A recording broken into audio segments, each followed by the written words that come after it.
పిదప సంప్రీతుడై తీర్థయాత్రకు పోవును. ఇందు యోగ మార్గమున దేహమును విడిచిపెట్టినట్టు సాధనము వర్ణింపబడినది. ఈ విద్యను కొందరు అభ్యాసము చేసి ఒకే జన్మలో అనేక పర్యాయములు దేహము విడుచుచూ మరల ప్రవేశించుచూ అందరి వివిధ అనుభవములను సంస్కారములుగా స్వీకరించి అభ్యాసవశమున మనస్సున ముద్రపడినట్లు చేసుకుని అటుపైన శాస్త్రస్వరూపమున క్రోడీకరించి గ్రంథస్థము చేయుదురు. ఇక మాస్టర్ గారు చాలా ముఖ్యమైనటువంటి విషయం ఇచ్చారు. ఏంటంటే యోగ మార్గం ద్వారా శరీరాన్ని విడిచి బయటికి రావడం అనేటువంటి ప్రక్రియ ఒకటి ఉంది. అది తెలిసి అభ్యాసం చేసినటువంటి వాళ్ళకి శరీరం వదులుతున్నాం అనేటువంటి భయం ఉండదు. ఎప్పుడు అవసరమైతే, ఎప్పుడు పని అయిపోతే అప్పుడు శరీరంలోంచి వాళ్ళు బయటికి రాగలరు యోగం అనేటువంటి దాంతో. యోగ మార్గంలోంచి దేహం విడిచిపెట్టడం అనేటువంటిది దాన్ని ది ఆర్ట్ ఆఫ్ డయింగ్ అనేటువంటి ఒక శీర్షిక కింద ఈ జ్వాలాకుల మహర్షి ఇచ్చినటువంటి పుస్తకాల్లో, అంటే ఆలిస్ ఏ బెయిలీ అనేటువంటి ఇటువంటి పుస్తకాలు ఇచ్చారు. అంటే శరీరంలోంచి బయటికి, శరీరం విడిచిపెట్టి బయటకు రావడం అనేటువంటిది. అయితే ఒక వార్నింగ్ ఇచ్చారు. ఏంటంటే సరైనటువంటి విధంగా గురువు యొక్క ఆదేశంతోనూ గురువు యొక్క ఉపదేశంతో కాకుండా సొంతగా చేస్తే మాత్రం వాడి శరీరంలో బయటకు వచ్చాక గిలగలా కొట్టుకుంటాడు. అప్పుడు అయ్యే శరీరం వదిలేసాం మళ్ళీ దీంట్లోకి వెళ్ళాలని, కానీ రాలేడు మళ్ళీ. అలాగ బలవంతాన ఎలా ఉంటుందో చూద్దామని వెళ్ళేటువంటి వాడు మాత్రం కొట్టుకుంటాడు. వాడు అలా చేయొద్దన్నాడు ఆయన. ఎక్స్పెరిమెంటేషన్ కోసం మాత్రం చేయకూడదు, జాగ్రత్త అన్నాడు. అందుకని శరీరంలోంచి ఈ రకమైనటువంటి సాధన తెలిసినటువంటి వాళ్ళు శరీరంలోంచి చాలాసార్లు బయటకు వచ్చి వాళ్ళంతటి వాళ్లే ఆ శరీరం విడిచి బయటకు వస్తున్నప్పుడు అనేటువంటి అనుభవం ఎట్లా ఉంటుందో అనుభూతి చెంది మళ్ళీ శరీరంలోకి వాళ్ళు లోపలికి ప్రవేశించి ఆ అనుభూతి మొత్తాన్ని జాగ్రత్తగా గుర్తుపెట్టుకుని గ్రంథస్థం చేసినటువంటి మహనీయులు ఉన్నారు. అదే లైఫ్ ఆఫ్టర్ డెత్ అనేటువంటి ఒక గ్రంథం ఉంది. అంటే దేన్నైతే మనం మృత్యు అనుకుంటున్నామో ఆ రకంగా శరీరం వదిలిన తర్వాత ఏం జరుగుతుంది అనేటువంటిది, ఆ అనుభవాలన్నింటినీ కూడా క్రోడీకరించి ఇచ్చినటువంటిది ఒక గ్రంథం ఉంది. లెడ్బీటర్ అనేటువంటి ఆయన రాశాడు ఆ గ్రంథాన్ని. ఆ విధంగా చాలామంది సిద్ధులైనటువంటి వాళ్ళు చాలాసార్లు శరీరంలోంచి యువతలకు రావడం, మళ్ళీ ఆ శరీరంలోకి వెళ్ళడం చేస్తూ ఉండడం సాధన చేస్తారు వాళ్ళు. అయితే అది కూడా లోకహితార్థమైనటువంటి పని కోసం చేస్తారు. ఉదాహరణకి తాతగారు మనకి మొన్నదాకా తెలిసినటువంటి ఆయన రామకోటయ్య గారు, ఆయన చాలాసార్లు అలాగే శరీరం, మాస్టర్ గారు సరే అనుకోండి, చాలాసార్లు శరీరంలోంచి బయటకు వచ్చి మళ్ళీ కొంత చేయవలసినటువంటి పని ఎక్కడ ఎవరికో చక్కబెట్టవలసిందో చేసి మళ్ళీ శరీరంలోకి రావడం అనేటువంటిది మాకు కొద్ది మందికి తెలుసు ఆ విషయం. అటువంటి ఉదాహరణ, అటువంటి సిద్ధులు ఎంతో మంది ఉన్నారు. So here Master has explained in his explanation, elaborated the practice of coming out of the body. There is a practice, a scientific procedure by following which at will we can leave the body and come out of the body, and again we can enter the body and we can experience how we come out of the body, what happens and how it will be when we are out of the body, and how we can enter. All these things can be recorded by this, and such a record is given by Leadbeater in his book Life After Death. So there are many such adepts or aspirants who were trained by masters, but there is one warning: unless you are trained by a master and unless you are permitted by a master, you should never do it by yourself, because if you do it and come out by yourself and then you start feeling very uneasy and you will get anxious because you feel that you did not complete what you have to do in the body, and then you can do nothing.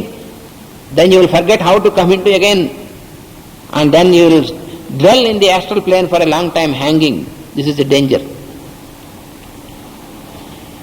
అలా గురువు యొక్క permission లేకుండా ఎవరినైనా చేస్తే వాళ్ళు మళ్ళీ కంగారు పడి ఆ కంగారులో లోపలికి ఎలా ప్రవేశించాలో తెలియకపోతే అప్పుడు వాళ్ళ కామశరీరంతో తిరుగుతూ ఉంటారు. అలా ఆ కామశరీరం పట్టు వదిలే వరకు మళ్ళీ జన్మ రాదు, పెద్ద చిక్కది. అలా తిరుగుతున్నటువంటి వాళ్ళే కొంతమంది ఈ ఆవేశించేటువంటి వాళ్ళు, ఇటువంటి వాళ్ళు అలా కామశరీరాలతో ఉంటారు. వాళ్ళకి ఉన్నటువంటి కోరికలు తీరవు, అది పెద్ద ఇబ్బందులు. అందుకని గురువు యొక్క ఇది లేకుండా చేయొద్దని చెప్పి జాగ్రత్తగా ఇచ్చారు.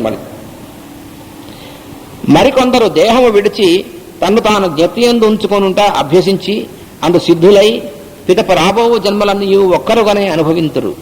ఇది ఒక రెండో పద్ధతి. ఇది కూడా ఒక పద్ధతి. అంటే ఎన్ని జన్మలు ఎత్తినా కూడా తామెవరో, ఇంతకు ముందు తామెవరో, తాము ఏం పని చేసేవారో, ఇప్పుడు ఏం చేయాలో, ఏం పని అంటే మనం చేసేటువంటి చచ్చు పనులు కావు, మనం చేసే ఉద్యోగాలు ఇవి కావు. మానవ జాతికి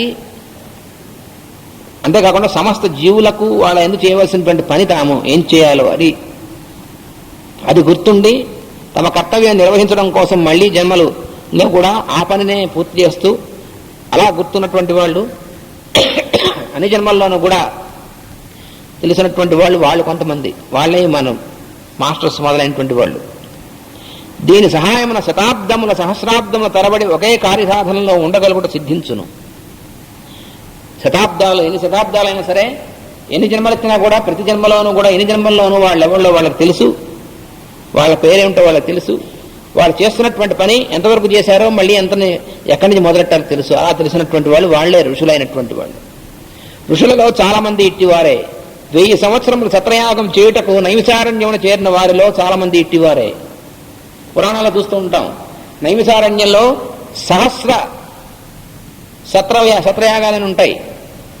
అంటే 1000 సంవత్సరాల పాటు ఆపకుండా సత్రయాగం అని చేస్తారు. అదేంటే 1000 సంవత్సరాలు ఎట్లా చేస్తారండి? మనం మహా అయితే 100 సంవత్సరాలు బతుకుతాం, ఎవడో ఒకటి. అలాంటి 1000 సంవత్సరాలు అంటే అర్థం ఏంటంటే, ఈ శరీరంతో మనం మొదలు పెడతాం చేయడం. అలా కొంతమంది కలిసి మొదలు పెడతారు. వాళ్ళలో కొంతమంది శరీరం వదిలేసి మళ్ళీ శరీరం ఎత్తుతారు. వీళ్ళు శరీరం వదిలే లోపల మళ్ళీ వాళ్ళు పెద్దవాళ్ళే మళ్ళీ వాళ్ళు చేస్తూ ఉంటారు. వాళ్ళకి తెలుసు వాళ్ళు ఎవరిలో వాళ్ళు ఎక్కడి దాకా చేశారు. అందుకని శరీరం వదిలినా తామెవరో తాము గుర్తుండేటువంటిది అది ఋషి సంప్రదాయం. సామాన్యముగా ఈ విద్యను సాధించిన వారు గుంపులుగా పనిచేయచ్చు, ఒకరినొకరు గుర్తించుకుందరు. వాళ్ళు ఎప్పుడు కూడా గుంపులుగా పనిచేస్తూ ఉంటారు ఒక మంచి పని కోసం. ఒకరినొకరు వాళ్ళు తెలుసు ఈ పేర్లతో. ఇటు గుర్తించుట సుగమం ఒకటకే ఇన్ని జన్మల్లోనూ ఒకే సంకేతనామం ధరించి ఉంటును. వాళ్ళకి తల్లిదండ్రులు పెట్టిన పేరు ఏదన్నా సరే వాడు సంకేతనామం ఒకటి ఉంటుంది, ఆ పేరుతో వీళ్ళు ఒకరినొకరు గుర్తించుకుంటారు. అటువంటి పేర్లే నారదుడు, విశ్వామిత్రుడు, వశిష్ఠుడు, శక్తి, పరాశరుడు మున్నగు ఋషులు యుగ యుగములలో వర్తించి బ్రహ్మ విద్యకై కృషి చేయొచ్చు పురాణములలో కనిపించుచుందరు. ఇట్టివారే చిరంజీవులు. మనం పురాణాలు చదువుతుంటాం, ఏమిటండి రాముడు గురువు, రాముడికే కాదు రాముడు పూర్వీకుడు అయినటువంటి వాడు దిలీపుడు గురువుట, వశిష్ఠుట. ఆ దిలీపుడు తర్వాత ఎన్ని తరాలు అయిపోయిన తర్వాత రాముడు పుట్టాడు, అప్పుడు కూడా వశిష్ఠుట అని అర్థం ఉందిటండి. నాన్ సెన్స్ అంటారు ఎవరు? ఈ నాన్ సెన్స్ వాళ్ళు తెలుస్తా ఉంది కదా వాళ్ళకి. అలాగే మళ్ళీ భారతంలోకి వచ్చేప్పుడు వశిష్ఠుడు కనబడతాడు. రామావతారంలో రాముడికి ఉపదేశం చేశాడు అగస్త్యుల వారు. మళ్ళీ ఇక్కడికి వచ్చేప్పుడు ఇక్కడ కనబడతాడు అగస్త్యుడు. ఏమిటండి ఇది? విశ్వామిత్రుడేమో అక్కడ రావణుడి దగ్గర కనబడతాడా? మళ్ళీ భారతం ధర్మరాజు దగ్గరికి విశ్వామిత్రుడు వస్తాడు కృష్ణుడి దగ్గరికి అని అర్థం ఉందే. పురాణాలకి పుక్కిడి పురాణాలు అని రాస్తారు పిచ్చి విధవులు. ఎందుకంటే వాళ్ళకి తెలిసింది అంతే, వాళ్ళకి తెలియదుగా. అలాగే ఇది ఏం జరుగుతుందంటే, ఇన్ని జన్మల్లోనూ వాళ్ళు ఎవళ్ళో అనేటువంటిది వాళ్ళకి తెలిసి జన్మిస్తారు. ఎందుకని? ఎప్పుడు తెలుస్తుంది? ఏ పని మనం చేయాలి మానవ జాతికి, ఏ పని మనం సర్వజీవుల కోసం లోకహితార్థం చేయాలి అనేటువంటి పని, ఆ పని తప్ప వ్యక్తిగతమైనటువంటి పనులు ఇక లేనటువంటి వాళ్ళు, అంటే వాళ్ళ కోసం వాళ్ళు జన్మెత్తాల్సిన పని లేదు. ఆ స్థితికి వచ్చిన వాళ్ళందరూ వాళ్ళ కోసం అయితే వాళ్ళకేం పని లేదు, వాళ్ళ వ్యక్తిగతమైన పనులు లేవు, వాళ్ళకి కావాల్సిన జన్మ లేదు, ఏం లేదు. కానీ వాళ్ళు మాటికి జన్మలోకి ఎందుకు వస్తున్నారంటే తమ కోసం కాదు, భగవత్ కార్యం కోసం, స్వామివారి పని చేయడం కోసం వస్తున్నారు. దానికి అంకితమైనటువంటి వాళ్ళు. అందువల్ల వాళ్ళు పుట్టినప్పుడు తల్లిదండ్రులు ఏదో పేరు పెడతారు ఆ శరీరానికి, కానీ వాళ్ళ పేరు వాళ్ళకి తెలుసు లోపల. ఆ పేర్లే నారదుడు, విశ్వామిత్రుడు, ఇవన్నీ పేర్లన్నీ కూడా. అలాగే మరో మహర్షి, master Morya, master Kuthumi, master Jesus, జ్వాల్కోలు, ఇవన్నీ కూడా పేర్లు అటువంటివి. So here master has explained about the secret of these beings whom we call masters and rishis, what is the riddle what we see in the scriptures is that when we study about Rama Avatara, that is about the Treta Yuga. Treta Yuga means the story of Rama, when it happened. If you count in the human years, the solar years, it is more than 800,000 years. So to say 8 lakhs and above, nearly 9 lakhs, nearly 900,000 years. సుమారు 9 లక్షల సంవత్సరాలు రామాయణం జరిగి, రాముడి కాలం జరిగి. So you can see Vasishtha in that time, you can see Agastya in that time, you can see Vishwamitra in this time. So you can see all these persons. And again you see them, these names in Bharata with Krishna. How is this possible? Is it not ridiculous for the normal sense? It is ridiculous for the normal nonsensical thinking. But it is sensible and it is a higher fact that it is not in the same stinking body that they continued all this time. That is foolish to think. అంటే వాళ్ళు అవే శరీరాలతో కుళ్ళిపోయినటువంటి దాంతో అలాగే ఉట్టికట్టుకున్నారని అర్థం కాదు. బుర్రలేని వాళ్ళు అనుకుంటారు అట్లాగా. అప్పటి నుంచి ఇప్పటిదాకా చిరంజీవులై ఉన్నారంటే అర్థం ఏంటంటే ఆ భౌతికమైన శరీరంతోనే వేళ్లాడుతూ ఉన్నారు అని అర్థం కాదు. ఆ శరీరం 100 ఏళ్ళు, అప్పుడున్నటువంటి ఆయు ప్రమాణం ప్రకారం 400 ఏళ్ళు, 500 ఏళ్ళు, అప్పుడు 500 ఏళ్ళు త్రేతాయుగంలో ఉన్నటువంటిది కొన్ని 100 ఏళ్ళు ఉండేది శరీరానికి ఉన్నటువంటి, భౌతిక శరీరానికి ఉన్నటువంటి ఆయు ప్రమాణం. 100 కొన్ని 1000 సంవత్సరాలు కూడా అలా ఉండేది. ఆ తర్వాత ద్వాపరయుగానికి వచ్చేప్పటికి, చివరికి వచ్చేప్పటికి ఎంత తగ్గిపోయింది చూడండి. ద్వాపరయుగం చివరికి వచ్చేప్పటికి కృష్ణుడు 126 సంవత్సరాలు ఉన్నాడు. వ్యాసుడు అనేటువంటి వాళ్ళు 200 సంవత్సరాలు దాకా, ఒక 300-400 సంవత్సరాల దాకా మాత్రం అయోధ్య ప్రమాణం ఉంది. ఇప్పటికి వచ్చేప్పటికి మనం చూస్తూనే ఉన్నాం ఎంత ప్రమాణం వచ్చిందో. చివరికి వచ్చేప్పటికి మన ముత్తాతలు తాతలు ఎన్నాళ్ళు ఉన్నారో మనం ఎన్నాళ్ళు ఉంటున్నాం మనకు తెలుస్తూనే ఉంది. అని మన తత్వ ప్రమాణం తగ్గిపోయింది కదా అని మన ప్రమాణం ప్రకారం వాళ్ళు అనుకుంటే ఎట్లా? అందుకని మన రామాయణం చదివి భారతం చదివి వాళ్ళు 8 సంవత్సరాలు పరిపాలించారంటే అని అవుతాడు. ఎందుకంటే మనం 50 సంవత్సరాల కంటే బతకం కాబట్టినే. మనం సత్సన్నాసులు అంటే వాడు సత్సన్నాసులా. అందుకని ఈ మన అర్థంతో చూడకూడదు రామాయణాన్ని వీటిని. So what we have to understand from this is all these names what we see as Narada or Vishwamitra or Vasishtha or Agastya are all the masters.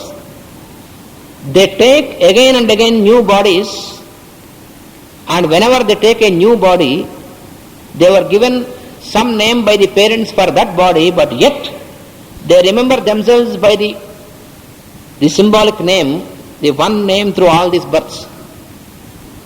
ఈ రహస్యాలన్నీ కూడా మాస్టర్ గారు కృష్ణనవలా సప్తకంలో ఇచ్చారు. పురుషమేధం, పురాణ పురుషుడు, క్రీడామయుడు, ధర్మకాయుడు, మంత్రజాలం, పురమేధం, ఈ వీటిల్లో ఈ రహస్యాలు మొత్తాన్ని విడమర్చి మనకు అర్థమయ్యేటువంటి అలా ఇచ్చారు. స్పిరిచువల్ సైకాలజీలో కూడా ఇచ్చారు. హ్యానమన్ గారు ఇప్పుడు ఏ బర్త్లో ఉన్నాడు మాస్టర్ స్పిరిచువల్ సైకాలజీలో రాశారు. ఇప్పుడు న్యూయార్క్ దగ్గర ఓ చోట పెరుగుతున్నాడు ఆయన. అయితే వేరే పేరు పెడతారు, కానీ లోపల వాడికి తెలుస్తుంది ఎవడో ఆ స్థితిలో ఉన్నటువంటి వాడికి. So all these beings, higher beings, who take their incarnation not by compulsion like us, are not due to karma, the chain of karma linked like us, but they take their incarnations only to carry on the work of the whole humanity, all the beings. And they have taken a vow that they will stay, they will keep on coming again and again to work out the evolution of all the beings on this earth. వాళ్ళందరూ ఎటువంటి వాళ్ళంటే జీవ పరిణామంలో పూర్తిగా ఉన్నత స్థాయికి చేరినటువంటి వాళ్ళు. చేరిన తర్వాత పైన ఉన్నటువంటి కర్మదేవతలు వాళ్ళందరూ కూడా వీరిని మీకు ముక్తి స్థానం వచ్చేసింది, మీరు కావాలంటే మళ్ళీ జన్మ లేకుండా జన్మరాహిత్యం కావాలంటే ఇస్తాం అంటే అక్కర్లేదన్నారు వాళ్ళు. ఉదాహరణకు బుద్ధుడు ఏమైంది? బుద్ధుడితో చెప్పారు చివరికి వాళ్ళు మహాపరినిర్వాణ స్థితికి వచ్చిన తర్వాత బుద్ధుడితో అన్నారు మేడం ఏమనంటే, నీకు ఇంకా జన్మతాల్సిన పని లేదు, నీకు సంపూర్ణమైనటువంటి మోక్షం ఇస్తాం కావాలా అన్నారు. వద్దన్నాడు ఆయన. అదేమిటి ఇస్తామంటే వద్దంటా అన్నారు. ఈ భూమి మీద ఉన్నటువంటి సమస్త జీవులకు మోక్షం వచ్చిన తర్వాత తీసుకుంటా, అప్పటిదాకా అలా నా అకౌంట్లో వేసించండి అన్నాడు. అదేమిటన్నారు, అవును, వాళ్ళందరి కోసం పనిచేస్తూ ఉంటాను. అప్పుడు అన్నారు అనమాట, నువ్వు నెగ్గావు పరీక్షలో అన్నారు. అంటే అక్కడ దాకా వెళ్ళిన తర్వాత కొంతమంది పడిపోతారు. ఏమంటే నేను మోక్షం కాబట్టి ఇచ్చేసేయండి ఎంచగ్గాను అన్నాడా, మళ్ళీ మోక్షాన్ని గురించినటువంటి బంధంలో ఇరుక్కుంటాడు. మళ్ళీ ఇది చాలా మంది పడిపోతారు అక్కడ దాకా వెళ్ళాక, మళ్ళీ తనామని కింద పడతారు. అలా పడకుండా నిలిచినటువంటి వాడే బుద్ధుడు, జీసస్, తర్వాత మాస్టర్స్ వాళ్ళందరూ కూడా. So those beings like Buddha, Jesus and the masters, they were given the choice to have an absolute liberation without necessity to come down again, but they have taken the choice to come down again at will to work out the evolution of all the beings on this earth voluntarily, even though they are not obliged. This is their state of working. So that is why they take incarnations again and again, but they know their name, they know their purpose, they know their continuity, and they can recognize each other by this name, whatever may be the name given by the parents of that incarnation. This is what we see. This is the key for us to understand about the lives of these sages, what we see in all the ages the same, with the same names. ఇది చిరంజీవులు అంటే అర్థం. చిరంజీవులు అంటే మనం ఏదో అర్థం చేసుకుంటాం, ఆ శరీరంతో ఉన్నారు కావాల్సని. ధృతరాష్ట్రుడు పుణ్యనిధిలో స్నానము చేసి హోమము చేసి సకల కర్మలను అందు విసర్జించినని చెప్పబడినది. దీనికి వివరణ ఇస్తున్నారు మాస్టర్ గారు. దీనిని విరజా హోమము అందరు. ధృతరాష్ట్రునకు జన్మమంతయు పుత్రులతో కలిగిన మానసిక బంధములతో నిండి ఉన్నది కనుక ఈ హోమముతో ఆ బంధములు తెగిపోయినవి. విరజా హోమం అనేటువంటి హోమం ఉంది. రజ అంటే రజస్సు. రజస్సు అంటే అర్థం ఒకటేమో రజోగుణం, ఇంకోటి రజస్సు అంటే మనసులో వచ్చేటువంటి కలత, తర్వాత బంధాలు కావాల్సినటువంటిది.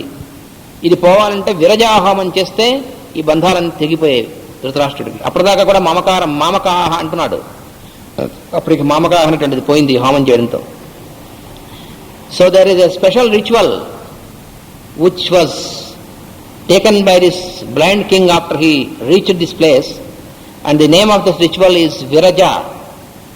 When one does this ritual, then automatically he is cut off from the seeds of attachment towards the worldly things and the persons.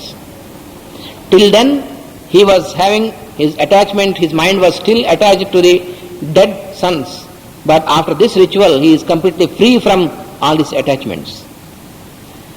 కన్ను మొదలగు ఇంద్రియములు 6.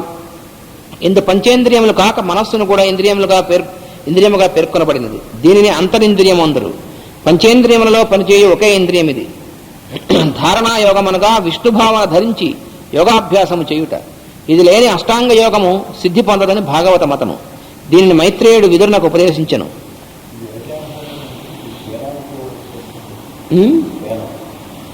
పేరాలతో చేస్తాం, నిజం పోగొట్టడమే. ఈ విరజాహామంలో ముఖ్యంగా ఉపయోగించేటువంటి పేలాలు అంటే ధాన్యాన్ని పేలాలుగా చేయడంలో ఉన్నటువంటి అంతరార్థం ఏంటంటే, ధాన్యాన్ని వేయించినప్పుడు ఆ ఉన్నటువంటి అంకురం బంధం పోయి అది విచ్చుకుంటుంది. అలా మన మనస్సు కూడా దానికి ఉన్నటువంటి బంధం పోయి విచ్చుకుంటుంది. అది దానిలో ఉన్నటువంటి విశేషం. We use the substance used in this special ritual is the corn, the flake of the corn. So what does it signify? It signifies when we fry the corn, it expands into a flake, leaving out its shell. So this is a symbolic expression of how we get our expansion of our consciousness by leaving behind our limitations. That is the aim of this ritual. That is why this particular substance is used to offer into the fire. అందువల్ల ఈ ఇంద్రియములు 6 ఇంద్రియములు, 6 ఏమిటండి? 5 కదా అన్నారు. మనస్సు కూడా ఇంద్రియం. ఎందుకంటే మనఃషష్ఠాని ఇంద్రియాణి ప్రకృతిస్థాని కర్షతి. మనస్సు కూడా, మనస్సుని అంతరింద్రియము అంటారు. ఇవి బాహ్య ఇంద్రియములు 5ను, మనస్సు అంతరింద్రియము. Mind is the internal sense That is why it is called the sixth sense. All the five senses are external and mind is the internal sense, which is the only one sense which acts through all the five senses. అందువల్ల ధారణ అనేటువంటి దాంట్లో ఏంటంటే విష్ణు భావన ధరించి యోగాభ్యాసం చేయడం, దాన్ని ధారణ అంటారు. ఈ ధారణ విష్ణు భావన ధరించి యోగాభ్యాసం లేనటువంటి అష్టాంగ యోగం సిద్ధి పొందదని చెప్పి భాగవతంలో మైత్రేయుల వారు విదురునికి ఉపదేశించారు. విదుర మైత్రేయ సంవాదం అని 3వ స్కంధంలో వస్తుంది, చాలా ముఖ్యమైనటువంటి భాగం భాగవతంలో. అందులో చెప్తారు దీని గురించి. రజస్సు తమస్సు, సత్వము తమస్సు త్రిగుణములు ఇవి సంగదోషము చేత 3 విధములైన మలములుగా పరిణమించును. స్నానము చేసిన జలములు అంతకుముందు పవిత్రములైనను సాంగత్యముచే మల్యమైనట్లే ఇదిను. ముందు మనం పెట్టుకున్నటువంటి నీళ్లు పవిత్రమైనవే, స్నానం చేశాక ఈ మలాలు ఆ నీళ్ళలోకి వెళ్ళిపోతాయి. అలాగే ఈ త్రిగుణాలన్నీ కూడా సంగం అనేటువంటి దానివల్ల మలినం అవుతాయి.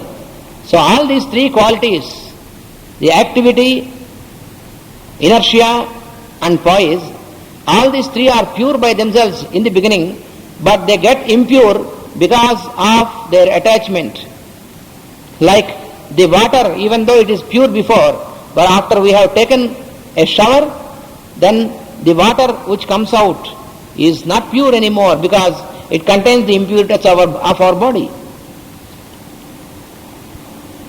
రజోగుణము యొక్క మలము చాంచల్యము, చిరాకు మున్నగు లక్షణములతో నుండును. తమోగుణ మలము కోపము, సోమర్తనము, అపరిశుభ్రత మున్నగు లక్షణములతో నుండును. సత్వగుణ మలము కర్మ వైముఖ్యము, ఉత్సాహము చచ్చుట, సత్కర్మలకు కూడా ప్రయత్నము తప్పనుకొనట మున్నగు లక్షణంతో నుండును. So he has described the 3 types of impurities from the 3 types of qualities. From the impurity that arises from the quality of activity or dynamism is anger, is instability and irritable nature. These are the impurities that are the outcome of activity. And the impurities that are produced by inertia, it is anger, laziness and uncleanliness. These are the 3 impurities. And then the impurities of sattva, the poise, it is a very surprising thing how a poise can also have impurity, but poise also can have impurity because of attachment. So the impurities of poise are reluctance to do work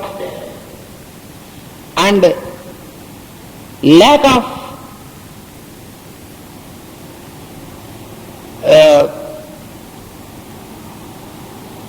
of inclination, and then also even for a good work,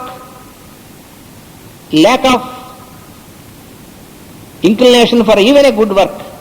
These are the impurities of sattva. అందువల్ల సత్వగుణానికి కూడా మలాలు ఎలా ఉంటాయని మాకు అనుమానం వస్తుంది. రజోగుణానికి మలాలు ఉంటాయి, తమోగుణం వల్ల మనవలు వస్తాయి. సత్వగుణం వల్ల మనవలు ఎలా వస్తాయి అంటే ఇక చెప్పారు, మరి చాలా ఎక్కడో కానీ కనిపించదు ఇది. సత్వగుణం వల్ల వచ్చేటువంటి మలము కర్మ వైముఖ్యం. ఇన్నాళ్ళ నుంచి మనం పని చేసాం, ఇక పర్వాలేదు అనిపిస్తుంది అంటే మలం అనమాట అది. ఇన్నాళ్ళ నుంచి మనం చాలా మంచి పనులు చేసాం, ఇక పర్వాలేదు చేయకపోయినా అంటే అయిపోయింది అనమాట. అక్కడి నుంచి మళ్ళీ కొడి కట్టిందన్నమాట అర్థం. అలాగే ఉత్సాహం చచ్చుట, మొట్టమొదటిలో మంచి ఉత్సాహంగా చేస్తాం, పూజలు ఉపాసన ఇది సేవా కార్యక్రమం మొట్టమొదటిలో బ్రహ్మాండం చేస్తాం, డిస్పెన్సరీ పెట్టిన కొత్తలో బ్రహ్మాండం పని చేస్తాం. తర్వాత క్రమంగా దాన్ని అభ్యాసమూర్తి అని మాస్టర్ గారు వర్ణించారు. ఏమవుతుంది, మంచి పనుల్లో కూడా అభ్యాసం వచ్చేస్తుంది. మొట్టమొదటిలో పూజ చాలా ఏకాగ్రత చేస్తాం, ఆ తర్వాత కొంచెం తగ్గుతుంది, ఆ తర్వాత అది నోటికి వచ్చేస్తుంది. ఆ తర్వాత ఏమవుతుంది, సహస్రశీర్ష పురుష సహస్రపాద్ అది నోరు వెళ్ళిపోతూ ఉంటుంది, మనసు ఎక్కడ ఉంటుంది, అంతే అయిపోయింది. అదే సత్వగుణాలు కూడా మలం, ఇదే సత్వగుణంలో మలం అంటే. అలాగే మొట్టమొదటిలో బ్రహ్మాండంగా అంతా భాగవతంగా ఏదైనా సరే 1 నెల రోజులు అయిపోయిన తర్వాత మెల్లిగా ఉత్సాహం తగ్గుతుంది. మొట్టమొదటిలో ఉన్నటువంటి ఉత్సాహం ఉండదు. అవి మెల్లిగా ఒకరోజు వెళ్దాంలే, ఒక రోజు పర్లేదు, రోజు వింటున్నాక ఇవాళ వినకపోతే పర్లేదు, అలా వస్తుంది. మనస్సు తెలియకుండా మనస్సును ఆవేశిస్తుంది. సత్వగుణం యొక్క మలం మరీ కష్టం. రజోగుణం యొక్క మలం కోపం గీపం అని తెలుస్తాయి, ఇది తెలియదు. మంచి పని అందు కూడా వైముఖ్యం కలుగుతుంది. అది ఇందులో వచ్చేటువంటి మలం, ఇది మరీ ప్రమాదం. సాత్విక అహంకారం అనేటువంటిది ఉంది, అది కూడా అహంకారమే. అందువలన ఈ మలాలు అనేటువంటివి చాలా భయంకరమైనవి. ఎప్పటికప్పుడు తులుచుకోకపోతే పట్టేస్తాయి మలాలు. So the impurities are so dangerous. You know, just like the impurities of the body, if you want to clean your body with water from time to time in a day, your body starts stinking and smelling even to yourself. In the same manner, if you want to apply yourself to purify, you get into these impurities which are very difficult to get rid of, and we will realize only at a later stage when it is too late. మన శరీరాన్ని ఈ ఒక్కరోజు స్నానం చేయకపోతే పర్లే అనుకున్నాం అనుకోండి, ఎప్పుడు అనుకుంటే అప్పుడు మనకు కూడా కంపుకోవటం మొదలెడుతుంది. మన శరీరం రోజు పళ్ళు తోముకుంటున్నా, ఇవాళ ఒక్కరోజు తోముకోవాలి మనకే వాసన వేస్తుంది. అలా శరీరానికి ఉన్నట్లుగానే మన మనస్సుకి లోపలటువంటి వీటికి వాళ్ళని కూడా మలాలు అనేటువంటివి ఈ విధంగా కలుగుతాయి. అలా ఎప్పుడు మనం మంచి పని చేయడం మానేస్తే, ఎప్పుడు ఉత్సాహం తగ్గిపోతే అప్పుడు మలం అంటుంది. అందుకని మళ్ళీ మనం శరీరానికి అయితే పళ్ళు తోముకోవడానికి పౌడర్ ఉంది, స్నానం చేయడానికి నీళ్లు ఉన్నాయి, మరి ఈ మలాలు పోగొట్టుకోవడానికి అన్నారు. అందుకే భాగవతం ఏడవండి అన్నారు. రోజు భాగవతం ఎందుకు చదువుకోవాలంటే బుర్రకి బూజు పట్టకుండా. ఈ బయట ఉన్నటువంటి మలాలు తుడుచుకుంటాం కానీ లోపల మలాన్ని వీటితో దేంతో తుడవలేంగా. ఎక్కడ పోతున్నామో, ఏం చేస్తున్నామో, ఏం ఆలోచిస్తున్నామో మనకు అంతు పట్టదు. బాహ్యాభ్యంతర శుచి అన్నారు. యస్మరేత్ పుండరీకాక్షం స బాహ్య అభ్యంతర శుచి అని రోజు సంధ్యావందనలో మంత్రం. అపవిత్ర పవిత్రో వా సర్వావస్థాంగతో వివా యస్మరేత్ పుండరీకాక్షం స బాహ్య అభ్యంతర శుచి అని చెప్పి నీళ్లు చల్లుకుంటూ ఈ మంత్రం జరుగుతారంటే, పుండరీకాక్షుడు అనేటువంటి స్వామిని అపవిత్రంగా ఉన్నా పవిత్రుడుగా ఉన్నా కూడా తలుచుకుంటే లోపల మలాలు లేకుండా ఉంటాయి. భగవన్నామస్మరణ వల్ల తప్ప ఇంకో మలాలు పోవబ్బాయి అన్నాడు. నీళ్లు చల్లుకుంటూ ఈ మలాలతో పాటు లోపల మలాలను కూడా తూర్చుకో భగవన్నామస్మరణ చేస్తూ. అలా భగవన్నామస్మరణ ఎప్పుడు మానేస్తామో అప్పుడు లోపల ఈ మలాలు పట్టుకుంటాయి. whenever we forget to remember God, whenever we forget any moment to take the name of the God, then it starts the accumulation of all these impurities in our finer layers like our mind and will, and then after some time all our activities stop. అందువల్ల ఇది ప్రమాదం. తర్వాత క్షేత్రజ్ఞుడు అంటే ఏంటో కూడా చెప్పారు, అది రేపు చెప్పుకుంటాం. స్వస్తి ప్రజా. ధర్మరాజుకి ఇచ్చినటువంటి ఉపదేశంలో దాన్ని మాస్టర్ గారు వివరిస్తున్నారు రహస్య ప్రకాశంలో. అందులో ఇంకా క్షేత్రజ్ఞుడు అనేటువంటి విషయాన్ని గురించి చెప్తున్నారు. క్షేత్రజ్ఞుడు అనగా ఇంద్రియములు మనస్సు యొక్క స్పర్శ లేక శరీర భావన గల జీవజ్ఞానం. ఇతడు ఈశ్వర భావనచే కరిగిపోవును. ఇందు నారదుడు ధృతరాష్ట్రునికి జరగబో విషయములను గూర్చి చెప్పెను. విదురుడు ధృతరాష్ట్రుని మరణానంతరము తీర్థయాత్రలకు పోవునని చెప్పెను. భారతమున విదురుడు ధర్మజుని వంక చూచుచూ దేహమునొక చెట్టునకు ఆనించి విడిచిపెట్టునని కలదు. కనుక ఇటుపై తీర్థయాత్ర భౌతికము కాదు. నారదుడు ధర్మజునకు ఈ వృత్తాంతము చెప్పుతున్న నాటికి కొలది దినముల ముందే కృష్ణ నిర్యాణం జరిగిపోయినది. ఆ సమయంలో విదురుడు భౌతికంగా తీర్థయాత్రలు చేయుచు మైత్రేయుని దర్శించను. అప్పటికే మైత్రేయుడు కృష్ణ నిర్యాణ సమయమున కృష్ణు నుండి భాగవత విద్య పరమోపదేశం ఉంది విదురునకై ఎదురు చూస్తుండెను. ఇది భాగవతంలో మనకి ఇచ్చినటువంటిది. దీన్నే మాస్టర్ గారు పురుషమేధం అనేటువంటి నవల్లో చాలా వివరంగా మనకి ఎటువంటి సందేహం లేకుండా ఈ సన్నివేశాలన్నింటినీ వరుసగా ఇచ్చారు. అందువలన ఈ నారదుల వారు విదురునికి ఇచ్చినటువంటి, ధర్మరాజుకి చెప్పినటువంటి దీంట్లో ఈ ఒక్కొక్కటే మనం నేను వివరించాం. ఆ ఇచ్చినటువంటి ఉపదేశం ధృతరాష్ట్రుడు, గాంధారి, విదురుడు వెళ్ళిపోయారనేటువంటి దుఃఖంలో ఉన్నటువంటి ధర్మరాజుకి ఈ తత్వోపదేశాన్ని నారదుల వారు మళ్ళీ చేశారు. అయితే మనకి ఈ చూసినటువంటి వాటన్నిటిలో ఏం కనిపిస్తూ ఉంటుందంటే, ధర్మరాజు కూడా చాలాసార్లు విషాదం పొందాడు కదా అనేటువంటిది ఒక్కోసారి మనకు సందేహం కలుగుతూ ఉంటుంది. అంటే మనం ఒకసారి చెప్పుకున్నామంటే, అర్జునుడు విషాదాన్ని పొందితే స్వామి గీతోపదేశం చేశాడు. ధర్మరాజు కూడా విషాదం పొందాడు. మరి అర్జునుడి కంటే ధర్మరాజు చాలా ఇదైనటువంటి వాడు అనుకున్నాం కదా అని అంటే, ధర్మరాజు విషాదం పొందింది వేరు, అర్జునుడు పొందింది వేరు. అర్జునుడు విషాదం పొందింది వీళ్ళందరినీ చంపాల్సి వస్తుందేమో వనవాళ్ళని అనేటువంటి ఒక భావన కలిగి అందువల్ల విషాదం పొందాడు అర్జునుడు. ధర్మరాజు పొరపాటున ఒకవేళ ధర్మ వ్యతిక్రమం ఎక్కడైనా జరిగిందేమో అనేటువంటి చోట తప్ప మిగతా విషయాల్లో విషాదం అంటే ఏం జరగవలసింది అనేటువంటి దాంట్లో కానీ, లేకపోతే భగవత్ సంకల్పం అనేటువంటి జరిగేటువంటి దాంట్లో కానీ ధర్మరాజుకి ఎటువంటి సందేహం ఎప్పుడు రాదు. కాకపోతే తన వల్ల జరిగినటువంటి వాటిలో ఒకవేళ ధర్మ వ్యతిక్రమం ఎక్కడైనా జరిగిందా అనేటువంటిది దాని గురించి కంగారు పడుతూ ఉంటాడు అప్పుడప్పుడు. అదొకటి. తర్వాత ఇప్పుడు పడినటువంటి సన్నివేశం నిన్న మనం చెప్పుకున్నాం. ధృతరాష్ట్రుణ్ణి గాంధారిని తన తల్లిదండ్రుల మాదిరిగానే చూసినటువంటి వాడు ధర్మరాజు, ఎటువంటి దుర్భావన లేకుండా. అందువల్ల వాళ్ళు కనపడకుండా వెళ్ళిపోయినందువలన వాళ్ళ కోసం పడినటువంటి దుఃఖం ఈ ధర్మరాజుకి ఇప్పుడు కలిగినటువంటిది. విదురుని ఎందుకు కలగడం సహజమైనటువంటిది. ఎందుకంటే విదురుడు తనకి కేవలం భౌతికంగా ఆ చిన్నాన్న అవడం అంటే కాకుండా ఒక రకంగా గురువు కూడా ధర్మరాజుకి. ధర్మరాజుకి సమస్తమైనటువంటి ధర్మాలు, నీతి, తర్వాత ఎలా ఉండవలసింది అనేటువంటిది, అంతేకాకుండా రాజ్యపాలన విషయంలో కూడా చాలా విషయాలు నేర్పినటువంటిది విదురుడు. ధర్మరాజు నేర్చుకున్నటువంటి వాటిలో ముఖ్యంగా విదురుని దగ్గర నుంచి, భీష్ముడి దగ్గర నుంచి కూడా వీళ్ళిద్దరి దగ్గర నుంచి ముఖ్యంగా నేర్చుకున్నాడు. అందువల్ల విదురుడు కూడా కనబడకుండా వెళ్ళిపోవడం అనేటువంటిది ధర్మరాజుకి ఎక్కువ దుఃఖకారణమైనటువంటిది. ఎప్పుడైతే నిన్న మనం చెప్పుకున్నాం ఇంకోటి, ధర్మరాజుకి ఈ రకమైనటువంటి విధంగా ఎప్పుడైతే ఒక విషాదం కానీ దుఃఖం కానీ కలిగేటువంటి సన్నివేశం వస్తుందో సరిగ్గా అప్పుడే వ్యాసమునింద్రులో నారదమునింద్రులో రావడం, వచ్చి ఆ ఉన్నటువంటి సన్నివేశాన్ని వివరించి చెప్పి అతనికి ఉన్నటువంటి ఆ విషాదాన్ని పోగొట్టి మళ్ళీ అతన్ని సరైనటువంటి అతని మనసుని ప్రశాంతంగా, సహజంగా ప్రశాంతమైనటువంటి మనస్కుడే ధర్మరాజు. కాబట్టి ఇటువంటి సన్నివేశాల నుంచి మళ్ళీ ప్రశాంతత తీసుకొచ్చి మళ్ళీ కర్తవ్యాన్ని చెప్పి వెళ్ళడం చూస్తూ ఉంటాం భారతంలో, భాగవతంలో. అటువంటి సన్నివేశమే ఇప్పుడు నారదుల వారు ధర్మజుని దగ్గరికి వచ్చినటువంటిది. అయితే ఇప్పుడున్నటువంటిది అప్పటికే కృష్ణ నిర్యాణం అయిపోయింది, కానీ ధర్మరాజుకి ఇంకా తెలియదు. మనం ఈ భాగంలో భాగవత రహస్య ప్రకాశం దీంట్లో మొదట్లో మనం చదువుకున్నాం. అంటే కృష్ణుడు చిట్టశివరసారిగా వీళ్ళందరినీ వీడ్కోలు తీసుకుని ద్వారకానగరం రావడం, ద్వారకానగరంలో ప్రవేశించడం. ఆ ప్రవేశం అయిన తర్వాత ఇక ద్వారకానగరం నుంచి మళ్ళీ బయటికి ఇంకెక్కడికి ఎవరిని చూడడానికి అంటూ జరగలేదు. అందరినీ ఒకసారి చూసి వచ్చేసాడు ఆయన.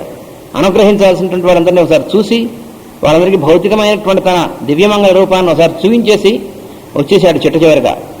ఎందుకంటే స్వామికి తెలుసు రాబోతున్నటువంటిది ఏమిటో. అందువల్ల ఆ సంవత్సరం అంతంలో వచ్చేటువంటి ఫాల్గుణ అమావాస్య, చతుర్దశి అమావాస్య, ఆ తర్వాత పాడ్యమి 3 కలిసినటువంటి ఒకే తిథి, ఒక రోజులో 3 తిథులు కలిసినటువంటిది వస్తుంది. ఆ రోజు కృష్ణ నిర్యాణం జరిగింది. ఇది అందువల్ల అది కొద్దిగా దగ్గరలో ఉంది, తెలుసు ఆయనకి. అందుకని ఆయన వీళ్ళందరినీ కూడా వీడ్కోలు తీసుకుని వచ్చేసాడు. అయితే ఆయన వచ్చేసిన తర్వాత ద్వారకకి హస్తినికి చాలా దూరం. ద్వారకేమో ఇప్పుడు మనం చూసినటువంటి గుజరాత్, అక్కడ ఉన్నటువంటి పశ్చిమ సముద్రంలో ఉండేటువంటి ద్వారక, హస్తినికి అక్కడికి చాలా దూరం. హస్తిని అంటే ఇప్పుడు ఉన్నటువంటి ఢిల్లీ అని చెప్పుకునేటువంటిది. అందువల్ల దుర్యోధనుడు కాదు, ధర్మరాజుకి కృష్ణుని యొక్క వృత్తాంతం అంటే కృష్ణుని ఎప్పుడూ ధ్యానిస్తూ ఆయన యొక్క సాన్నిధ్యం అనేటువంటిది ఎప్పుడూ ఉంది ఆయనకి. కానీ భౌతికంగా ఆయన జరిగినటువంటిది ఏమిటి అనేటువంటి విశేషాలు అనేటువంటిది ఇంకా తెలియలేదు. అయితే ఇంతకుముందు విదురుడు వచ్చాడు అని చెప్పుకున్నాం. విదురుడు తీర్థయాత్ర నుంచి వచ్చిన తర్వాత ధర్మరాజు మళ్ళీ అడిగాడు ఎక్కడికి వెళ్ళారు, ఏం చేశారు, ఇవన్నీను. అప్పటికే కృష్ణ నిర్యాణం అయిపోయింది. అంటే ఏమిటి, విదురుడు ధర్మరాజును వదిలిపెట్టి ధృతరాష్ట్రుని వాళ్ళని తీసుకుని వెళ్ళడానికి కొంతకాలం ముందే కృష్ణ నిర్యాణం జరిగింది. కృష్ణ నిర్యాణం జరిగిన తర్వాతే విదురుడు తీర్థయాత్రలన్నీ పూర్తి చేసుకుని ఆయన అనుకుంటాడు తీర్థయాత్రలు తిరుగుతూ ద్వారక వెళదాం, అక్కడ స్వామిని సందర్శన చేద్దాం అని అనుకుంటాడు. అలా అనుకుని అక్కడికి వచ్చేప్పటికే ఈ లోపల ఉద్ధవుడు కనిపిస్తాడు. ఉద్ధవుడు కనిపించి నువ్వు ఎక్కడికి వెళదాం అనుకుంటున్నావు అంటే నేను ద్వారకకు వెళదాం. ద్వారక లేదు ఇప్పుడు వెళ్ళడానికి, నువ్వు ద్వారక మునిగిపోయింది సముద్రంలోను, కృష్ణ నిర్యాణం అయిపోయింది అని చెప్తే అప్పుడు చాలా దుఃఖపడతాడు విదురుడు. అప్పుడు ఉద్ధవుడు చెప్తాడు, స్వామి ముందే చెప్పాడు. ఎందుకని? స్వామి నిర్యాణం జరిగేప్పుడు, కృష్ణుడు శరీరం వదిలేప్పుడు అక్కడ ఉన్నటువంటి మైత్రేయునికి, అక్కడ ఉన్నటువంటి ఉద్ధవునికి, వాళ్ళిద్దరికి కూడా చెప్పాడు ఆయన. విదురుడు ఒక్కడు మాత్రం భౌతికంగా నా దగ్గరికి ఇప్పుడు రాలేడు, రావలసినటువంటి వాడే కానీ రాలేడు. దానికి కారణాలు కూడా వివరించారు స్వామి. అందువల్ల మైత్రేయుల వారికి అప్పచెప్పారు ఆ పని. విదురుడు తర్వాత దగ్గరికి వస్తాడు, నేను నీకు అందించినటువంటి ఈ భాగవత రహస్యాన్ని, ఆ మొత్తాన్ని విదురుడికి నువ్వు ఉపదేశించు అని చెప్తారు ఆయన. అందువల్ల ఈ ఉద్ధవుడు ఏం చేస్తాడంటే ఈ విదురుడిని తీసుకుని బదరికాశ్రమంలో ఆయన దగ్గరికి తీసుకెళ్ళి వదిలిపెడతాడు మైత్రేయుల వారి దగ్గరికి. అక్కడ మైత్రేయుల వారు ఈయనకి బదరికాశ్రమం కాదు, ప్రయాగ దగ్గర ఆయన కూర్చుని ఉంటాడు మైత్రేయుల వారు విదురుడి కోసం. అక్కడ విదురుడికి ఉపదేశం చేస్తాడు. అప్పుడు అలా అయిన తర్వాత విదురుడు ధర్మరాజు దగ్గర తిరిగి వస్తాడు. అది తిరిగినటువంటిది. అందువల్ల ధర్మరాజు విదురుడిని అడిగినప్పుడు విదురుడు అన్నీ చెప్తారు కానీ కృష్ణ నిర్యాణం మాత్రం చెప్పడు. చెప్తే ధర్మరాజు తట్టుకోలేడని అదొక్కడే చెప్పడు ఆయన. అది ఇందులో చూసాం మనం జరిగినటువంటి దాంట్లో. అందువల్ల ఇప్పుడు కూడా కృష్ణుని యొక్క నిర్యాణ సంగతి ఇంకా తెలియలేదు, కానీ తెలిసేటువంటి సమయం ఆసన్నమైంది ధర్మరాజుకి. So this is a situation where this Yudhishthira, he was again explained and he was taught by Narada about the intricacies of all these relationships that every being has when he comes in this world and leaves again.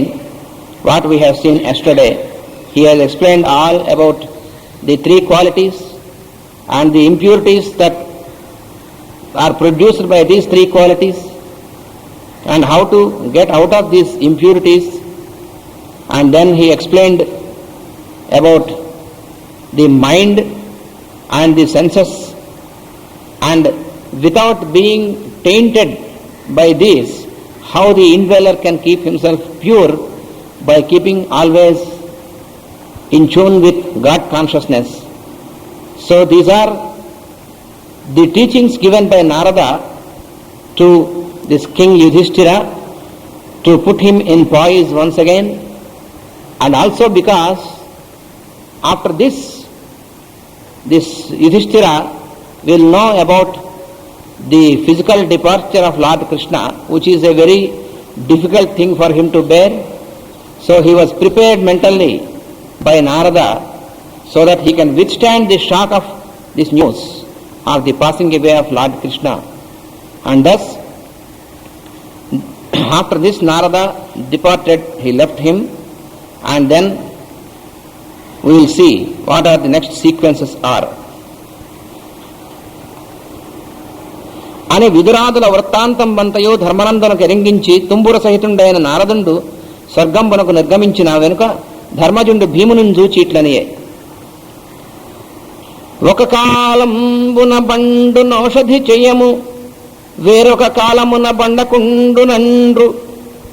క్రోధంబు లోభంబు క్రూరత బొంకును దీపింప నరులు వర్తింతురండ్రు. వ్యవహారములు మహావ్యాజయుక్తములండ్రు. సఖ్యంబు వంచనా సహితమండ్రు. మగలతో నిల్లాండ్రు మత్సరించెదరండ్రు. సుతులు తండ్రుల దెగజూతురండ్రు. గురుల శిష్యులు దూషించి కూడరండ్రు.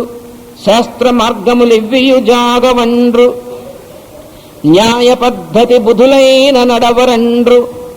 కాలగతి వింతయై వచ్చి గంటనేడు. ధర్మరాజు అంటున్నాడు,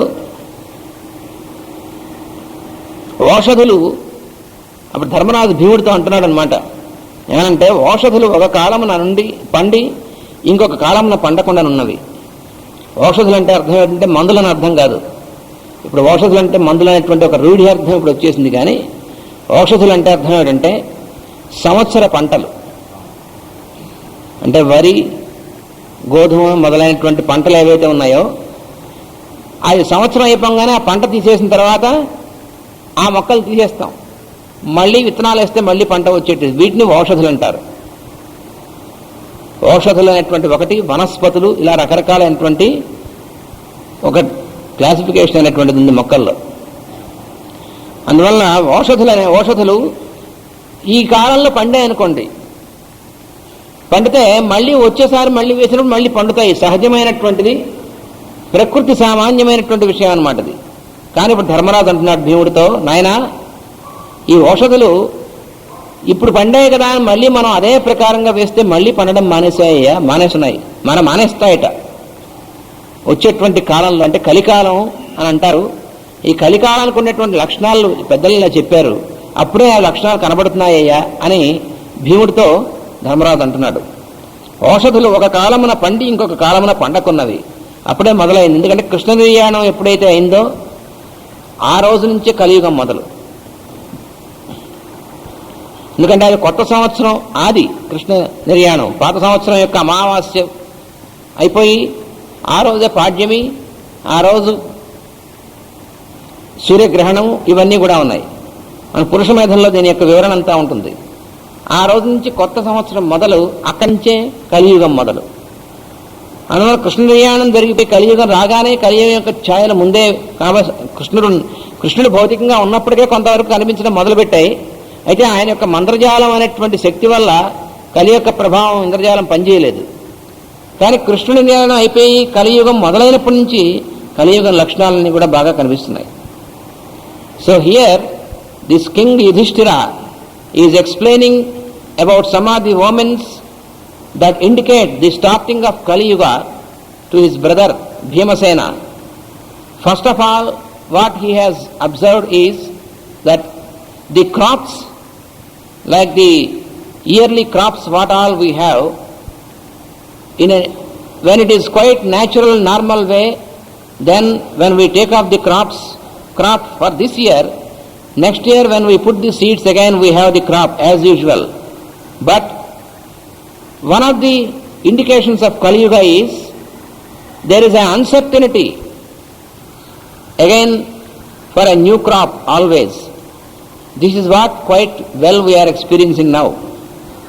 Nobody is certain, nobody is sure what will happen, because the farmers they put the seeds to have a new crop. You may see the seedlings, you may see the crop growing. You don't know when there will be a cyclone and it will be destroyed. Or sometimes there may be no crop at all because of no rains. So there are many factors that may be adverse to make the crop impossible, which is unpredictable for any of the human being with all the advanced scientific techniques. So this is what we are experiencing now. So this is what Yudhishthira indicated to his brother Bhimasena as one of the signs of the starting of this Kali Yuga. జనులయందు క్రమముగా క్రోధలోభములు, క్రూరత, అసత్య ప్రవర్తనము హెచ్చగుచున్నది.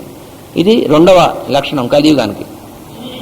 So the second indication of the starting of Kaliyuga is, in general in the people we can observe that they turn to be cruel, selfish and irritable in their behavior. So they lose their balance of behavior. This is another indication of Kali Yuga. ఎవరేది చేసినను ఏదో ప్రయోజనము ఆశించే చేయుట కనిపిస్తున్నది. అంటే ఏం పని చేసినా సరే, ఈ పని చేస్తే మనకి ఏమొస్తుంది అనేటువంటి ప్రయోజనం చూసి ఆ ప్రయోజనాన్ని పట్టి పనిచేయడం అనేటువంటి లక్షణం ఉందే, అది కలియుగంలో ఉన్నటువంటి ముఖ్యమైనటువంటి లక్షణం. అదే అన్ని అరిష్టాలకి కారణమైనటువంటిది. ఆఖరికి మంచి పని, యజ్ఞార్థమైనటువంటి కర్మ చేసినప్పుడు కూడా ఇది చేస్తే ఎంత పుణ్యం వస్తుంది అనేటువంటి ప్రయోజనాన్ని బట్టి చేస్తున్నారంటే అది కలి యొక్క లక్షణం. అంటే ఆఖరి సేవా కార్యక్రమం చేస్తున్నావు అనుకోండి, ఈ సేవ ఎందుకు చేస్తున్నావు అంటే పుణ్యం వస్తుంది అంటే ప్రయోజనం వస్తుంది అనుకుంటే తప్ప ఏ పని చేయమనేటువంటి జాడ్యం అనేటువంటిది కలిగి అనుకున్నటువంటి లక్షణం. అది రాబోతోంది, అది ఎప్పుడే కనిపిస్తుంది నాయన అన్నాడు Dharmaraju. So another most disastrous feature of this age of Kali is all the people started to calculate the result before they start action. This is one of the worst things, worst signs of Kali Yuga. So that is what we also experience now very commonly. Every human being almost, whatever action he wants to start, he has to start. Whatever he has to do, first he calculates about the result. He thinks of the result, he wants to calculate the result, and he acts result-oriented, in a result-oriented manner, which has become the common nature of human being in this age. We listen to many people say that you have to work result-oriented, as if this is a trait. But it is not a trait. If you think of the result before you start action, then your mind is conditioned. You will become peevish, you will become selfish. This is what is happening, and this is what was indicated by Yudhishthira to his brother, as one of the qualities of this Kali Yuga. మిత్రధర్మమున మోసములు జరుగుతున్నవి. ఇదొకటి. మిత్రధర్మం అనేటువంటిది అది పరమ పవిత్రమైనటువంటిదిగా భావింపబడేది. కానీ మిత్రుడుగా ఉండి మోసం చేయడం అనేటువంటిది కలియుగంలో వచ్చినటువంటి లక్షణం. Another dangerous trait is between